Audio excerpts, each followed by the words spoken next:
안녕하십니까. 반갑습니다. 명승부사입니다.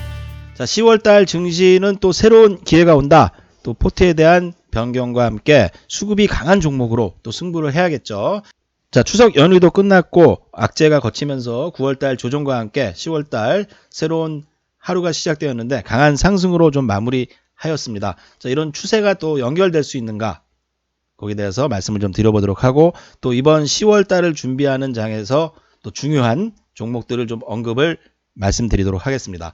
자, 지난 방송에서 제가 지수에 대한 저점 자리를 말씀을 드렸죠. 증시가 더 빠지기는 어렵다. 최근에 나왔던 인버스도 더 상승하기 어렵다 말씀드렸는데, 중요한 것은 이제 지수 저점을 말씀드린 것과 함께 우리에게 또 기회가 있느냐, 그것이 중요한 것이겠죠. 증시가 다 같이 하락을 한다면은 기회 요인이 없는 것인데, 저는 그렇지 않다 말씀을 드렸고, 증시는 다시 한번 조정 이후에 상승 추세로 바뀔 것이다 강조를 좀 드렸습니다. 자, 오늘 그런 흐름이 나왔는데, 중요한 것은 이제 기회 요인 속에서 또 종목에 대한 것들이 중요할 수 있겠죠. 증시는 가는데 또 내 종목이 잘 못 간다면은 어느 정도 종목 교체와 함께 10월, 11월, 12월을 준비하는, 하반기를 준비하는 또 주도주들을 한번 연구해서 담아봐야 될 시기가 아닌가 생각해 보도록 하겠습니다. 자, 어쨌건 증시는 이제 상승 3파가 진행된다고 이제 볼 수 있습니다. 차트를 한번 다시 보면서 말씀을 드리도록 하겠습니다. 자, 지금 보는 것이 이제 코스닥 차트인데, 지난 방송, 유튜브 방송에서도 제가 보는 이 강한 구름대를 뚫고 내려가기 어렵다라고 말씀드렸는데, 어쨌건 돌아 나가는 그림이 있죠. 코스피도 마찬가지죠. 이 강한 구름대를 뚫고 내려갈 수는 없다. 또 막상 이제 9월 24일 급락이 왔을 때는 증시가 추세를 뚫고 이제 하락으로 가는 것이 아닌가라는 생각들을 많이 하셨을 텐데, 제 방송을 믿고 오히려 좋은 종목들을 담으셨다면은 좋은 결과가 있으셨을 것이라고 판단됩니다. 자, 어쨌건 증시는 결과적으로는 저는 상승 추세로 가고, 그리고 이번 월봉 자체가 8월달과 9월달 좀 두 번의 돌파 실패가 있었지만, 이번 달부터는 결국은 돌파할 확률이 매우 높다라고 말씀드리도록 하겠습니다. 자, 전반적으로 하반기에 또 새로운 주도주가 나올 확률이 높겠죠. 같이 한번 크게 무너지고 나서 새로운 주도주가 나온다고 저희 주식 카톡방에서도 시황으로 또 말씀을 드렸습니다. 이번 9월 달에 같이 한번 무너지고 나서 또 새로운 주도주가 나올 수 있다. 그래서 강한 수급이 오는 종목들로 좀 편입을 해야 된다. 좀 말씀을 드렸는데, 오늘 보니까 이제 대형주에서는 전기차 또 수소차 관련한 종목들이 좀 시장의 주목을 받았다는 것을 볼 수 있겠죠.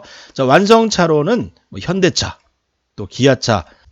자, 그리고 현대차 기아차에 수급이 상당히 들어왔던 요인 중에 하나가 또한 요번 니콜라 사태, 그리고 테슬라가 밸류적인 부담이 상당히 큽니다. 그리고 실제적으로는 전기차와 수소차 시장에서 이 현대차와 기아차가 거의 시장 점유율이 1위, 수소차는 1위고, 또 전기차 부분도 시장 점유율이 4위까지 간다 그래요. 야, 테슬라도 그렇게 강한 상승을 주었는데 현대차, 기아차가 또 못 갈 이유가 없지 않을까 생각한다면은 이번 장에 꼭 봐야 될 종목이 아닌가 이렇게 생각이 듭니다. 저희 네이버 카페에서도 추천을 드렸던 것이 바로 이 현대차입니다. 자, 그리고 또한 이제 2차전지 소재 부품주들이 있죠. 같이 좀 무너졌는데 오늘 보니까 2차전지와 또 부품주들의 흐름이 좋았습니다. 분리막 관련주로서 대한유화 또한 2차전지로 상하프론테크나 P&E 솔루션이 좀 저점을 만드는 그림이 있죠. 또한 이제 5G 또 자율주행 관련해서 저희 카페 추천주이기도 한 KMW, 그리고 또 OE솔루션, 이런 것들도 5G 관련주들은 또 이제 자율주행에 속하기도 하죠. 다시 한번 조정의 기회가 왔다면은 이번에는 한번 놓치지 마시라고 말씀을 한번 드려보도록 하겠습니다. 자, 추석 연휴 이후인 첫날 외인 매수가 좀 강하게 들어왔던 것이 바로 현대차와 기아차죠. 기아차가 좀 더 상대적으로 항상 갈 때는 늘 좀 더 강했던 그림이죠. 현대차는 시총이 좀 높으니까. 한국의 차가 미국 시장 점유율의 8.9%, 9년 만에 최대로 늘어났다는 거죠. 자, 명승부사의 카페에 오래 계셨던 분들은 기억하실 겁니다. 리만 사태 이후 현대차가 3만원대 에서 추천을 드려서 25만원까지 큰 수익을 봤던 종목이 현대차입니다. 지난 연봉 저점으로 또 현대차를 카페에서도 추천을 드렸는데 그때는 뭐 10만원 밑이고 지금은 좀 가격이 올랐습니다. 뭐 추가로 더 상승할 수 있을지에 대한 것들을 한번 또 살펴보도록 하는데 연봉 목표는 충분히 있어요. 차트를 본다면은 연봉에서는 뭐 전고점까지의 여유가 상당히 있죠. 자, 세계 최대 자동차 시장인 미국에서 현대차와 기아차의 한국 자동차 회사의 점유율이 2011년 이후에 9년 만에 가장 높은 것으로 집계됐다고 합니다. 자, 현대차나 기아차도 이제 기본적으로 엔진 기반으로 만드는 차가 아닌 이제 새로운 하이브리드라든지 전기차, 수소차 시장으로의 체질 개선을 도모하고 있는 것이 바로 현대차, 기아차죠. 자, 기아자동차도 오는 2027년까지 전용 전기차 모델 7개를 출시한다라고 발표를 했고 국내외 충전 인프라 업체와 협력을 늘리는 등 전기차 사업 체제로의 전환에 박차를 가한다라고 밝혔습니다. 자, 테슬라도 200불, 300불이던 게 전기차 시장이 앞으로 확대될 것이라는 기대감에 주가가 상당히 크게 올랐죠. 2000불까지도 올랐는데 제가 볼 때는 밸리적인 부담이 상당히 있어요. 그리고 최근에 또 니콜라 사태로 인해서 실체가 없는 그런 전기차 기업들보다는 실제적으로 시장 점유율이 높은 한국의 전기차 완성차 업체 외인 기관의 수급이 쏠릴 것을 우리도 준비를 해야 됩니다. 탑픽으로 저는 완성차 업체인 현대차, 기아차를 드리도록 하겠습니다. 또한 정부에서 밀고 있는 것이 또 수소차죠. 2013년 현대차가 세계 최초로 투싼 iX의 수소 전기차 양산에 성공을 한 데 이어서 2018년에 5분 충전으로 590km 주행 성능을 갖춘 수소 전기차 넥소를 출시했습니다.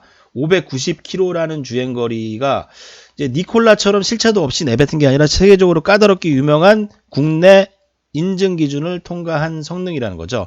미국 같은 경우는 이제 큰 트럭을 몰고 가는 것들을 영화에서 많이 보셨죠. 그런 것들이 이제 전기차로 하기에는 부담이 됩니다. 수소차의 경우는 오히려 뭐 선박이라든지 친환경 에너지이기 때문에 선박이라든지 또한 이제 대형 화물차나 버스 같은 것에 먼저 이제 적용이 되겠죠. 또한 이제 대형 트럭 부분에서 세계 1위인 현대차가 수소전기 대형 트럭인 엑시언트 수소전기 트럭을 스위스에 수출했다는 뉴스까지도 있습니다. 자, 이처럼 뭐 기대감과 함께 실제적으로 또한 이제 수소차를 양산할 수 있는 기술을 갖고 있는 기업이 전 세계에 몇 개 안 된다면은 현대차와 기아차에 대한 수급이 더욱 강하게 들어올 확률도 높다는 것을 한번 생각해 봐야 될 필요가 있습니다.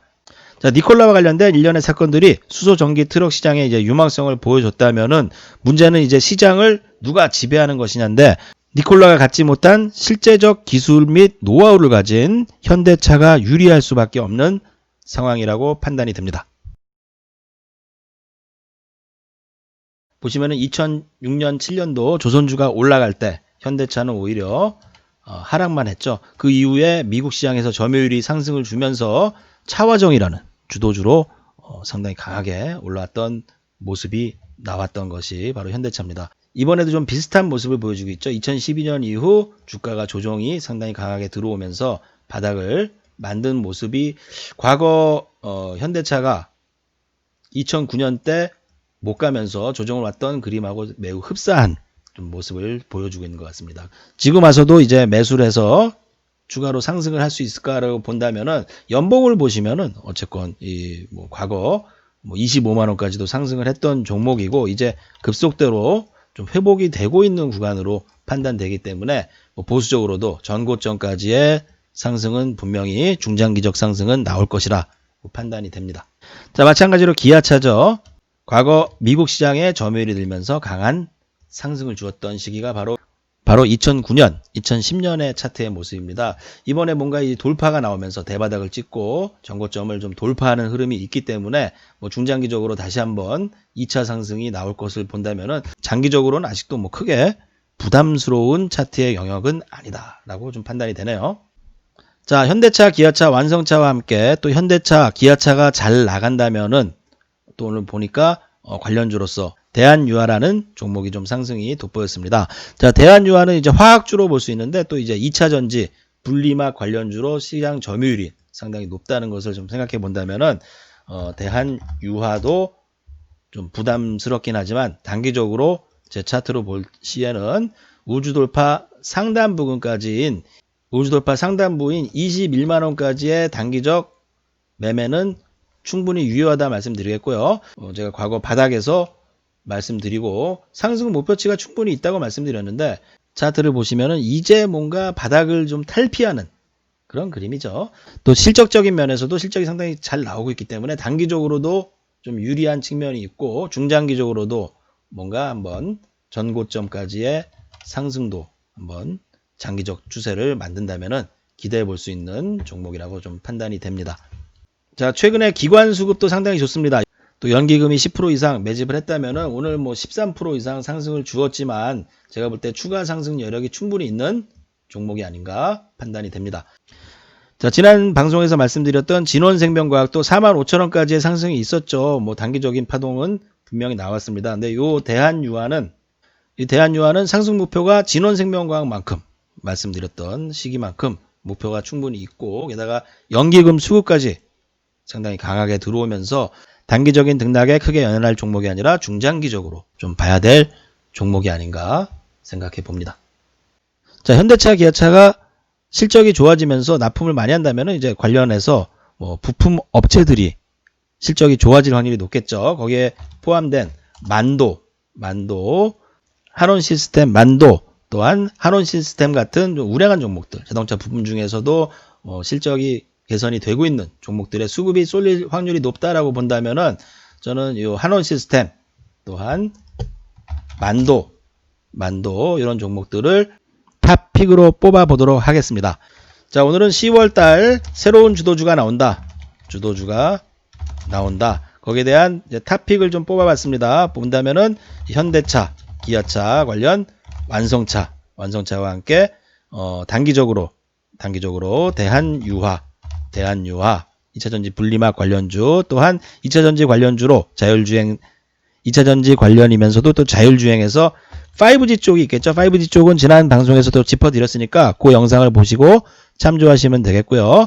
2차전지 관련주인 상하프론테크, PNE 솔루션까지 수급이 좀 강하게 들어올 수 있는 종목들을 오늘 말씀을 드렸으니까 10월달 포트 구성에 도움이 되시기를 바라겠습니다. 자, 증시에 기회운이 충분히 있습니다. 개인들이 너무 많은 쪽 섹터는 일부 줄이면서 또한 새롭게 기관 외인들의 수급이 강하게 들어오고 있는 이 섹터에 대해서 오늘 좀 말씀을 드렸습니다. 자, 명승부사 네이버 카페와 함께 댓글 보시면은 명승부사의 주식 카톡방이 있습니다. 참여하셔서 무료 주식 카톡방에서 또 많은 정보를 얻어 가시기 바라겠습니다. 자, 저는 명승부사였습니다. 감사합니다.